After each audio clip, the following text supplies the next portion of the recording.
कल तक जान ली सारी कहानी। आगे की कहानी में हनुमान जी ये कहते हैं कि अब मैं आपको वो राज, यानी कि बुक के अंत में कंक्लूजन होता है, यानी कि पूरी कहानी का अब सार आने वाला है। तो हनुमान जी कहते हैं अब मैं आपको उस राज को बताने वाला हूँ जिस पे अगर आपने फोकस किया तो आपकी सोल की जागृति निश्चित है। अगर आपकी सोल की जागृति हो जाती है तो बाकी सारी चीजें जो मैंने आपको पहले बताई वो सब आप करने में सक्षम हो जाओगे। जैसे कि सोल्स का इंटरचेंज, खुद की सोल को जानना, दूसरे की सोल को जानना, सपनों के विज्ञान को जानना, और हमारे 7 जगहों के जो 7 जगहों पर जो हम उपस्थित हैं उसको फील कर पाना। ये सब कुछ आप प्रैक्टिकली कर पाओगे अगर आप आगे का चैप्टर समझ लेते हो। हनुमान जी ने कहा आपके पास एक भौतिक काया है और 4 मानसिक काया है। मतलब एक भौतिक शरीर है और 4 मानसिक शरीर है आपके पास। उन्होंने एक्सप्लेन किया कैसे। एक तो भौतिक शरीर, इसको तो हम नकार ही नहीं सकते कि हाँ नहीं हमारे पास कहाँ है, ये दिख रहा है जो हमारे पास, वो हमारा एक भौतिक शरीर हो गया। भौतिक शरीर का काम क्या है? आपको भूख लग रही है, आपको प्यास लग रही है, मतलब आपकी इंद्रियां जो काम कर रही हैं, सूंघ रही हैं, टेस्ट कर रही हैं, फील कर रही हैं, ये सारी चीजें आप इस भौतिक शरीर के माध्यम से फील करते हो। ये आपको इन सब चीजों में, अब जो मातंग जनजाति के लोग होते हैं तो वो कहते हैं कि ये भौतिक काया अगर बिगड़ जाए तो, यानी कि अगर आपके भौतिक काया को ये भान ना रहे कि मैं कितना खा रहा हूँ, मैं कितना सूंघ रहा हूँ, मैं कितना, मतलब इस लिमिटेशन का अगर उसको भान ना रहे तो क्या होगा? तो क्या होगा? तो आप अपने शरीर को नुकसान पहुंचा लेंगे, आपका शरीर अस्वस्थ हो जाएगा, ठीक है, आपके शरीर में बीमारियां लग जाएंगी। अगर आपका भौतिक शरीर ठीक तरीके से काम नहीं कर रहा है तो, मतलब उसको अंदाज नहीं बैठ रहा कि आपको किन चीजों की जरूरत है। जैसे शरीर को एक्सरसाइज की जरूरत है, ये कौन बताएगा आपको? भौतिक काया। मेरे शरीर में कुछ प्रॉब्लम हो रही है, अब मुझे अपनी दिनचर्या को बदलने की जरूरत है, ये कौन बताएगा आपको? आपकी भौतिक काया बताएगी, ठीक है। तो ये हमारी भौतिक काया के काम हो गए। इसको डीप में आप अपना ही समझ सकते हो, इसी के ऊपर हमें नजर रखनी है बहुत अच्छे तरीके से कि ये हमारी भौतिक काया काम कर रही है कि हमारी मानसिक कायाएं काम कर रही हैं। आगे चलते हैं। हनुमान जी कहते हैं कि इसके बाद आती है हमारी, उन्होंने नाम बताए, नाम चाहे तो लिख लें आप, अगर आपको बहुत अच्छे से समझ में आएगा कि कौन कौन सी काया है। कुछ कुछ नाम से ही वो आप उसको वो कर पाओगे आप। उन्होंने बताया कि जो 4 काया हैं जिनको हम कहते हैं मानसिक काया और एक भौतिक काया। तो मानसिक काया जो है उनके नाम है, एक तो भौतिक काया हो गई, वो अलग हो गई। मानसिक काया है, पहली है बुद्धि काया, पहली है बुद्धि काया, दूसरी विवेक काया, बुद्धि काया, विवेक काया, तीसरी है संस्कार काया, संस्कार काया, और चौथी है चित्त काया, ठीक है, और एक भौतिक काया। ऐसे मिला के 4 मानसिक और एक भौतिक, ऐसी 5 काया, मतलब 5 शरीरों के हम मालिक हैं। हर एक व्यक्ति उन 5 शरीरों का मालिक है जो कि मनुष्य है, जो कि कितने तारों पर ट्रेवल करता है? समय के कितने तारों पर? 7। 7 तारों 7 पर। और अगर 6 तारों पर ट्रेवल करे तो वो कौन है? तो बंदर बंदर। बंदर, एग्जैक्टली exactly। चलो अच्छे से सुना है आप लोगों ने। तो हम 7 तारों पर ट्रेवल करते हैं, इसलिए हम मनुष्य हैं। और इसलिए हमारे पास जो भी 7 तारों पर ट्रेवल करता होगा उसके पास 5 शरीर होंगे जो हमने अभी जाने। अब पहले शरीर को बहुत पहले मानसिक शरीर को बहुत अच्छी तरीके से हम जान लेते हैं। पहला शरीर क्या है, उसका नाम क्या है पहले शरीर का? बुद्धि काया। क्या है? बुद्धि काया। बुद्धि बुद्धि काया। काया को बहुत ठीक आया। बुद्धि काया जो है ना वो उसको बहुत अच्छे से समझना। बुद्धि काया जो है ना वो अतीत को सुधारने में लगी रहती है और भविष्य की चिंता करने में लगी रहती है। मतलब उसका काम है अतीत को सुधारना और भविष्य को सुधारना। जो बुद्धि काया है वो हमेशा अतीत को सुधारने में लगी रहती है या भविष्य को सुधारने में लगी रहती है, उसका बस यही काम है। तो जैसे ही अगर हम भविष्य की कल्पनाएं करेंगे चाहे वो अच्छी हो या बुरी हो, हमें तुरंत समझ में आना चाहिए कि ये मैं नहीं सोच रहा हूं, ये मेरी बुद्धि काया सोच रही है। अगर हमसे अतीत में कुछ गलतियां हुई हैं, हम गिल्ट फील करते हैं, हम अपराध बोध फील करते हैं, तो उन अपराध बोधों को सोचते हैं ना, काश ऐसा ना हुआ होता तो, काश मैंने ये गलती ना की होती तो ये सारा सोच कौन कर रहा है? ये हम नहीं कर रहे। हमें बार बार याद दिलाना है कि ये मैं थोड़ी ना कर रही हूँ, ये मेरी बुद्धि काया कर रही है। ठीक है, मेरा भविष्य सुरक्षित होगा कि नहीं, मेरे भविष्य में ये होगा कि नहीं, वो होगा कि नहीं, ये सारी चीजें मैं नहीं सोच रही, ये कौन सोच रहा है? मेरी बुद्धि काया। तो भगवान ने क्या बोला है कि अगर आप ये सारी चीजों पर ध्यान रखते हो ना, जैसे ही आपके मन में विचार आया तो तुरंत आना चाहिए, ये मैं नहीं सोच रहा, ये मैं नहीं सोच रही, ये मेरी बुद्धि काया सोच रही है। खाने का मन कर रहा है, ये मेरा मन नहीं कर रहा, ये मेरी भौतिक काया का कर रहा है। अगर आपने इस चीज का अभ्यास कर लिया तो आपकी सोल आपकी शरीर से बिल्कुल अलग होकर सोचने लगती है। मतलब आप, एक समय ऐसा आएगा कि आपकी सोल और आपकी सारी पांचों काया डिफरेंट डिफरेंट हो जाएंगी। मतलब आपकी सोल जागृत हो जाएगी, वो सब कुछ दूर खड़े होकर देख पाएगी। तो उन्होंने अपने पूरे ज्ञान को कंक्लूड कर दिया कि आप ऐसा करोगे तो सब कुछ इजी हो जाएगा, जो मैंने कहा। नेक्स्ट काया बताया है कि विवेक काया। विवेक काया का क्या मतलब होता है? वो सिर्फ अपने आप, सारी जो काया है उनका काम यही है कि मैं अपने आप को पूर्ण कैसे फील करवाऊं, मैं आपको अपने आप को कंप्लीटनेस कैसे करवाऊं। सारी काया यही इसी चीज के पीछे लगी रहती है पूरा जीवन। तो बुद्धि काया ये सोचती है कि मैं अतीत को पूर्ण कर लूं, भविष्य को पूर्ण कर लूं तो मैं पूर्ण हो जाऊंगी। विवेक काया क्या सोचती है कि मेरे जीवन में जब ऐसे व्यक्ति होंगे जो कि मेरी तारीफ कर रहे होंगे, मुझे सुकून दे रहे होंगे, मुझे सहारा दे रहे होंगे, ऐसे व्यक्ति जब मेरे जीवन में होंगे तो मैं पूर्ण हो जाऊंगी। किन व्यक्तियों का मेरे जीवन में होना चाहिए और किन व्यक्तियों का मेरे जीवन में नहीं होना चाहिए, ये विवेक काया करती रहती है। ये धोखेबाज है, ये मेरा दोस्त है, ये मुझे धोखा नहीं देगा, ये मुझे धोखा देगा। ये व्यक्ति लालची है, इससे मैं बात नहीं करूंगा, करूंगी। ये व्यक्ति अच्छा है, इससे मैं बात करूंगी। ये व्यक्ति मेरे जीवन में होना चाहिए, ये व्यक्ति मेरे जीवन में नहीं होना चाहिए। ये जितने भी थॉट्स होते हैं और इन थॉट्स के ऊपर जो हम काम करते हैं, वो सारा कुछ हमारी विवेक काया का काम है, हमारा नहीं। मतलब हमारी सोल का नहीं, ये सब हमारे से विवेक काया करवाती है। ठीक है। दूसरे लोगों की तरफ आपका आकर्षण और आपकी तरफ दूसरे लोगों का आकर्षण, या दूसरे लोगों से हमारा मतभेद और हमसे दूसरे लोगों का मतभेद, ये सब कुछ विवेक काया का काम होता है। ठीक है। जैसे कोई राजा है या कोई हमारे देश के पीएम है, उनसे जो लोग, उन्हें जो लोग पसंद करते हैं और जो लोग नहीं पसंद करते, तो वो उनकी कौन सी काया काम कर रही है? विवेक काया। लेकिन जब हम ये सोच रहे हैं कि ये भविष्य में हमारे लिए क्या अच्छा कर सकते हैं, अच्छे दिन आएंगे आएंगे, ऐसा सोच रहे हैं, तो कौन सी काया काम कर रही है अभी? एक बुद्धि काया। बुद्धि काया। मतलब एक छोटी सी थिन लाइन है, उसी में काया चेंज हो जाती है, और हमें सिर्फ उसको देखते रहना। कुछ दिनों में मजा आने लगता है कि अच्छा अच्छा, इतना सही डिफरेंस है, मजा आता है उस चीज को करने में कि अच्छा, अब मेरी ये वाली काया जागृत हो गई, अब मेरी ये वाली काया जागृत हो गई।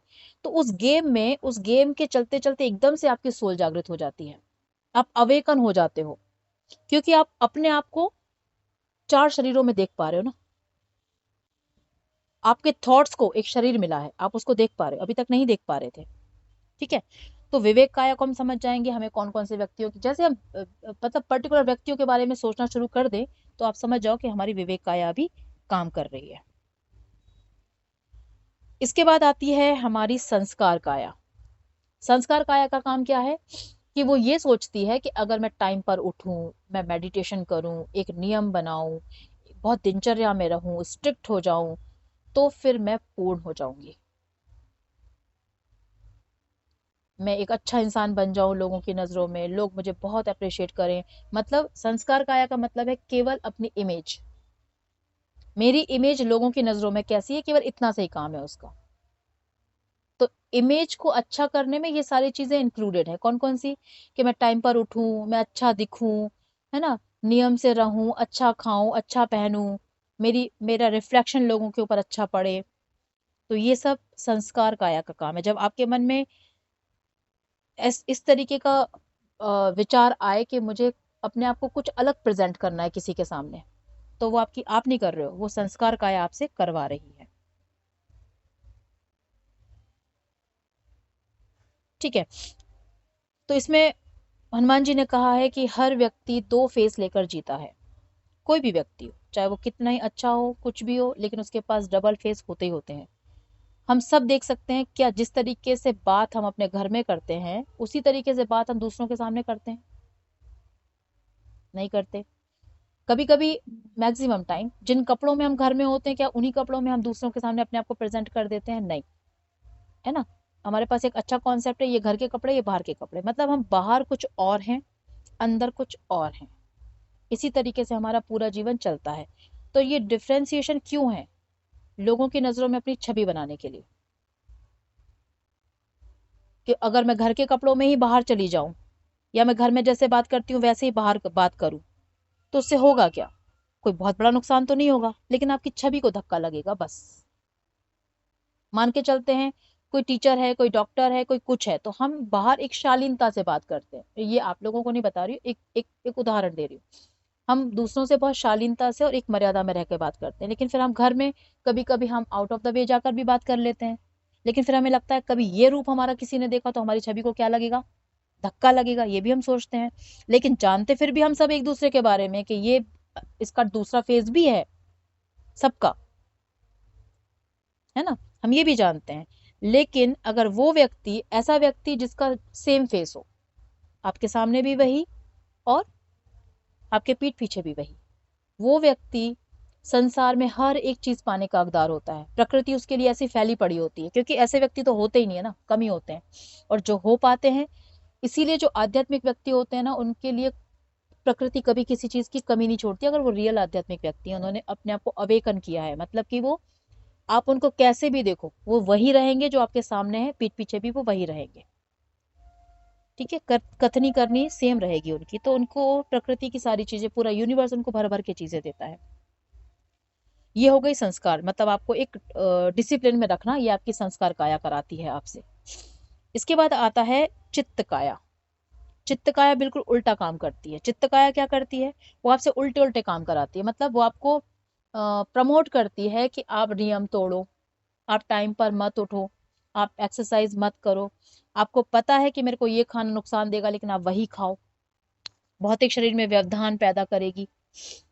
मान के चलते हैं आप कहीं, इसमें उदाहरण दिया गया है कि आप कहीं खाना खाने जाते हैं और आपके सामने जो खाना परोसा गया है वो आपको देखने में और उसकी जो स्मेल है वो आपको नहीं भा रही, आपको नहीं लग रहा कि मैं खाऊं।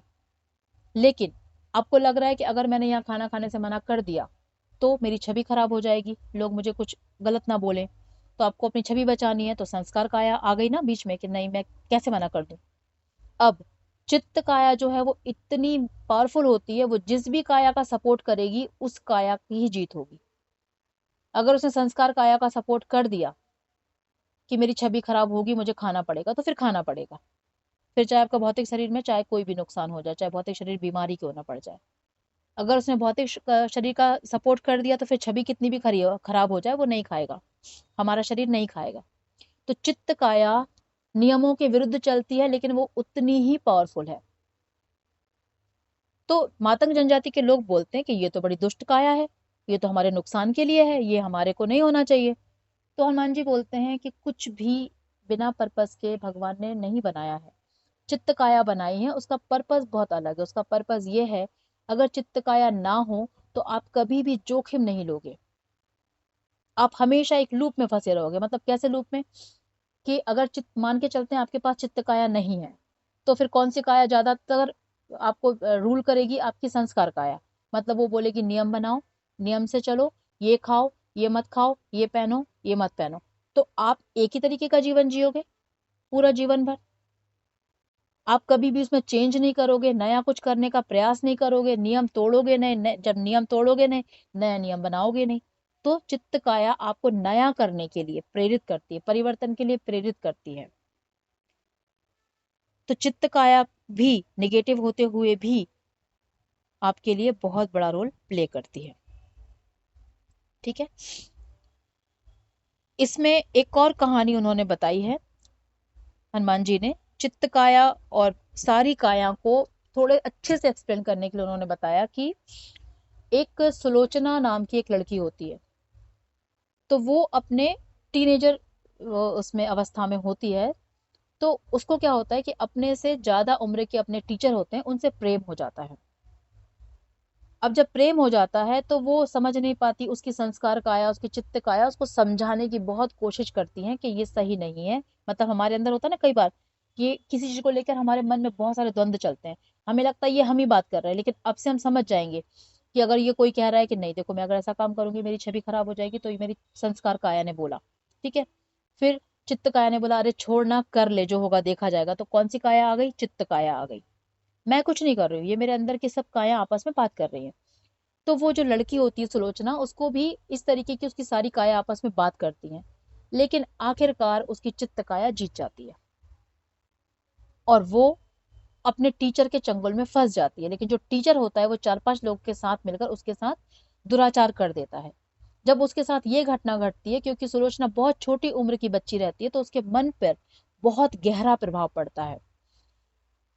इस बुक में लिखा गया है कि ऐसा बहुत ही कम होता है कि आपकी आत्मा और आपकी सारी काया के बीच द्वंद्व छिड़ जाए। आत्मा जो है वो उस किरदार से नफरत करने लगती है, आत्मा को नहीं चाहिए वो किरदार, क्योंकि उसको लगता है कि उस किरदार ने बहुत बेकार काम किया। वो समझदार, उसको समझदारी से काम लेना चाहिए था, उसको ऐसा काम नहीं करना चाहिए था, उसको अपने टीचर से प्रेम नहीं करना चाहिए था, ऐसे लॉजिक सोल देती है।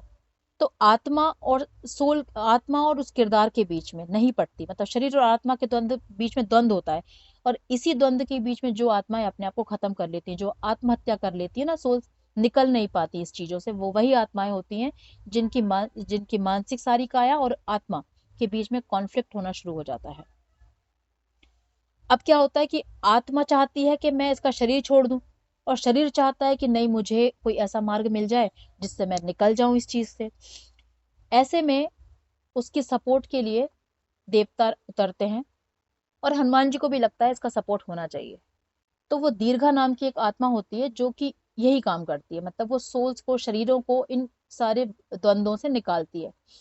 तो दीर्घा को चुना जाता है कि वो सुलोचना के शरीर में प्रवेश करेगी। तो वो जाती है, हनुमान जी उसको समझाते हैं कि देखो अभी ये बहुत बड़े भावनात्मक उतार चढ़ाव से गुजर रही है, अगर तुम इसके शरीर में गई और अगर तुम कुछ दिनों बाद भूल गई कि तुम दीर्घा हो, सुलोचना नहीं हो, तो तुम फंस जाओगी इसकी सोल, इसके शरीर में। तो उसने कहा, थोड़ा प्राउड से कहा कि मैं इसी काम के लिए तो प्रशिक्षित हूँ, मैं ट्रेंड सोल हूँ, मैं यही काम करती हूँ, तो मैं अपना काम आराम से करके वापस आ सकती हूँ। तो हनुमान जी कहते हैं वेल एंड गुड, ठीक है करो आप जाओ। दीर्घा उसके शरीर में प्रवेश करती है। प्रवेश करने का एक नियम होता है। जो सुलोचना होती है ना, तो सुलोचना ही नाम है या नहीं पता, हाँ, जो नाम, चलो जो भी हो, चीज को समझिएगा। सुलोचना पूरे समय उस तरीके का व्यवहार करती है जैसे कि उसके ऊपर किसी बुरी आत्मा का साया है, मतलब अपने आप को खत्म करने की कोशिश करना, चिल्लाना, कभी ज्यादा खाना खा जाना, कभी कुछ कुछ इस तरीके की हरकतें करती है। तो उसको बहुत सारे डॉक्टर्स के पास लेके जाया जाता है, मतलब झाड़ फूक वालों के पास। वो भी थक चुकी होती है झाड़ फूक करा करा के, उसको कुछ भी फर्क नहीं पड़ता, आराम नहीं पड़ता। क्यों? क्योंकि उसकी आत्मा और शरीर के बीच में चौबीसों घंटे द्वंद्व चल रहा होता है। जब वो शरीर सो जाता है तब इंटरचेंज होती है आत्मा। दीर्घा की आत्मा उसके शरीर में प्रवेश करती है और वो जो सुलोचना की आत्मा है वो वहीं स्वप्न लोक में रह जाती है। फिर दीर्घा की आत्मा उस शरीर को कंटिन्यू करती है, लेकिन उसी तरह से करती है जैसे कि सुलोचना करती। मतलब हमने बताया था ना कि जब भी ऐसा आत्माओं का इंटरचेंज होता है तो किसी आत्मा को भान नहीं रहता कि मैं कहाँ से आई हूँ, उसको लगता है यही यही से मैं यही जी रही थी, ऐसा उसको फील होता है। अब दीर्घा उसकी आत्मा को ठीक कर, मतलब उसके शरीर को ठीक कर देती है, बहुत हद तक ठीक कर देती है। लेकिन क्या होता है कि उधर सुलोचना की आत्मा भी हील हो जाती है स्वप्न लोक में। अब सुलोचना को अपना शरीर चाहिए, लेकिन दीर्घा की आत्मा उसमें पहले से बैठी हुई है। एक शरीर में जब दो आत्माएं प्रवेश करने की कोशिश करती है, उसकी पीड़ा इतनी ज्यादा होती है जैसे आपके शरीर को, आपकी हड्डियों को, आपके हर एक ऑर्गन को दो भागों में खींचा जा रहा हो। इतनी पीड़ा आप निरंतर भोगते हैं, ठीक है। इसीलिए वो जो व्यक्ति है ना, वो जिसके ऊपर भी इस तरीके की चीजें होती है, वो व्यक्ति हमेशा चिल्ला चोट करता रहता है, मतलब क्योंकि उसको तकलीफ हो रही है ना अंदर से, तो वो हमेशा चिल्लाएगा, रोएगा, दुविधाओं में फंसा रहेगा। अब सुलोचना ठीक तो हो जाती है, लेकिन ये दोनों सोल्स उसके अंदर रहने का प्रयास करती है, क्योंकि दीर्घा भूल जाती है कि मैं किस काम के लिए आई थी। उसको लगता है ये तो मैं ही हूं ये तो। अब हनुमान जी बोलते हैं अब इसको कैसे निकाला जाए, क्योंकि दीर्घा का काम ये नहीं था कि वो किसी किरदार में जिए, दीर्घा का काम ये था कि वो देवताओं के साथ रहे और इस काम को करे, लेकिन वो तो वापस ही नहीं आना चाहती। फिर हनुमान जी एक संत का रूप लेते हैं, उसके घर में जाते हैं। उस समय वो बॉडी सो रही होती है और उस समय दीर्घा की आत्मा उस बॉडी में रहती है और सुलोचना की आत्मा स्वप्न लोक में रहती है। तो वो उससे बात करते हैं, बोलते हैं सुनो तुम दीर्घा हो, तुम सुलोचना नहीं हो। तो बोलती है नहीं, मैं सुलोचना हूँ। तो हनुमान जी उसको अलग अलग तरीकों से समझाने का प्रयास करते हैं। फाइनली वो समझ जाती है कि मैं जो हूँ मैं सुलोचना नहीं हूँ, मैं दीर्घा हूँ। और वो उस शरीर को छोड़कर चली जाती है। इस पूरे प्रोसेस में हनुमान जी ने सारे जितने हमारी काया होती हैं उन सारी कायाओं का उपयोग उन्होंने बता दिया कि किस तरह से हमारी सारी काया एक ही घटना में काम करती हैं। ठीक है। सुलोचना की चित्त काया ने उसे वो काम करने पर मजबूर करा। ठीक है। फिर उसकी भौतिक काया ने खुद को नुकसान देना शुरू करा, क्योंकि भौतिक काया जो है वो सारी कायाओं पे हावी हो रही थी, क्योंकि भौतिक काया जीना नहीं चाहती थी। जीना भी क्यों नहीं चाहती थी? क्योंकि उसकी छवि खराब हो गई थी। वो एक अच्छी पढ़ने लिखने वाली लड़की थी, लेकिन उसकी छवि खराब हो चुकी थी, क्योंकि पूरे समाज को, पूरी दुनिया को मालूम पड़ चुका था कि उसके साथ क्या हुआ है।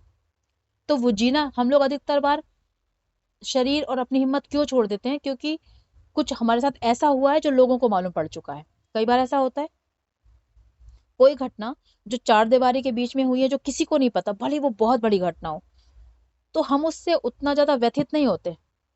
लेकिन अगर कोई छोटी घटना भी है और वो 10 लोगों को मालूम पड़ जाए, तो हमें लगता है कि वो हमारे बारे में क्या सोच रहे होंगे, उन्होंने हमारे बारे में क्या इमेज बनाई होगी।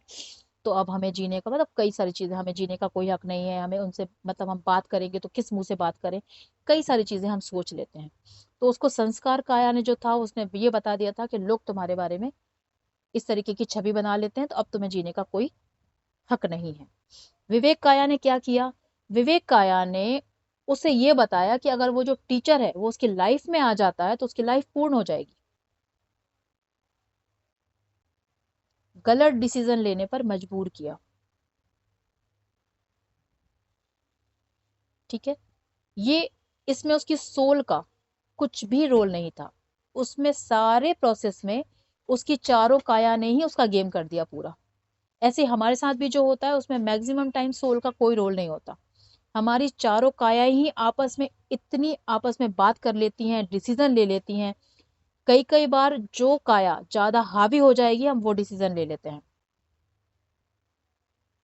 बात करते करते करते करते जिस काया ने हाथ छोड़ दिया कि चलो ठीक है तुमको जो करना है करो, फिर जो काया लास्ट तक लॉजिक में बनी रहती है, वही डिसीजन हम ले लेते हैं।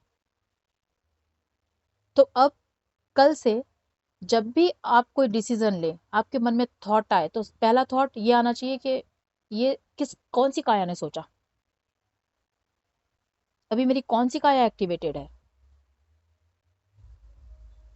तो जब आप ऐसा करते रहेंगे करते रहेंगे करते रहेंगे, आपको 3 महीने के अंदर आप अपने आप को वैसे देख पाएंगे जैसे अभी हम बैठ के दूसरे लोगों को देख रहे हैं ना।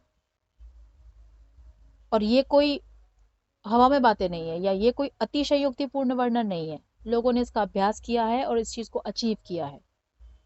ठीक है। तो अगर हम 3 महीने कंटिन्यू अखंड रूप से बिना रुके इस चीज का अभ्यास करते हैं, हर एक थॉट पर नजर रखना, हर एक थॉट पर नजर रखना, सुर और असुर भावनाओं पर नजर रखना, और जल परियों पर नजर रखना। अगर हम ये 3 चीजों को अपने जीवन में उतार लेते हैं, निरंतर नजर रखते हैं, एज अ साधना इस चीज को प्रैक्टिस करते हैं, तो 3 से 4 महीनों बाद आप अपने आप को ऐसे देख पाएंगे जैसे हम एक दूसरे को देख रहे हैं। आप अपने शरीर को देख पाएंगे कि मेरा शरीर क्या कर रहा है, मेरा शरीर किस प्रोसेस से गुजर रहा है, मेरा मन किस प्रोसेस से गुजर रहा है। मतलब आपकी जीवन मुक्ति है। आपको किसी चीज का ना कष्ट है, ना सुख है, ना दुख है, ना आनंद है, ना खुशी है। मतलब आप न्यूट्रल हो, जिसको कहते हैं भगवत गीता की भाषा में स्थिर प्रज्ञ। अगर कुछ बीमारी है तो वो मेरी भौतिक काया को है, मुझे थोड़ी है। अगर मेरे मन को बार बार किसी इंसान के लिए लग रहा है कि वो इंसान मेरी लाइफ में होना चाहिए, तो वो मुझे नहीं लग रहा, वो मेरी विवेक काया को लग रहा है। अगर मुझे लग रहा है मेरी छवि मुझे सुधारनी है, मेरी छवि को हार्म हो रहा है, तो वो मुझे नहीं लग रहा, वो मेरी संस्कार काया को लग रहा है। ठीक है। अगर मुझे लग रहा है मेरे को लाइफ में कोई रूल्स रेगुलेशन नहीं चाहिए, मुझे तो कुछ भी बिंदास जीना है, मुझे ऐसे ये सब लग रहा है, तो वो मुझे नहीं लग रहा, वो मेरी चित्त काया को लग रहा है। मैं तो हमेशा ही निर्लेप हूँ, मेरे ऊपर कर्मों का कोई भी प्रभाव नहीं है, मैं कर्मों से मुक्त हूँ। अगर इस तरीके से चलेंगे तो वाकई में कर्मों से मुक्त होकर हम जीवन मुक्ति को प्राप्त कर सकते हैं। तो ये था हमारा पूरा फाइनल कली हनुवाणी का पूरा आज का सार, जिसको हमने संक्षेप में आपके सामने समझाने के पर्पज से रखने का प्रयास किया है। और आशा करते हैं आप लोगों को इससे बहुत फायदा भी मिलेगा और आप लोगों को समझ भी आया होगा।